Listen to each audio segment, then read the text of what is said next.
এই দোয়াটা শিখে নেন, ইনশাআল্লাহ আপনার জীবনের সমস্ত সংকট কেটে যাবে। আমি নিজেও এই দোয়াটা বেশি বেশি করার চেষ্টা করি। দোয়াটা হচ্ছে, মুসা আলাইহিস সালাম একটা গাছের নিচে হেলান দিয়ে বসলেন, বসে দেখলেন দুজন মেয়ে দাঁড়িয়ে আছে দূরে, পানি নিতে পারছে না, লোকজন পানি নিয়ে যাচ্ছে, ওরা দাঁড়িয়ে আছে বেচারি। মুসা আলাইহিস সালাম গিয়ে বললেন, কি সমস্যা আপনাদের? তারা বললেন যে আমাদের বাবা অনেক বৃদ্ধ মানুষ, আমরা পানি নিতে পারি না যতক্ষণ না আমাদের কম পানি নিয়ে চলে যায়।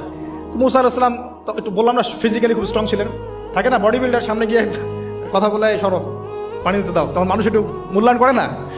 তো মুসা আলাইহিস সালাম এভাবে পানি নিয়ে দিলেন এবং বাছুরদেরকে পানি পান করালেন, করিয়ে গাছের নিচে এসে বসে আছেন।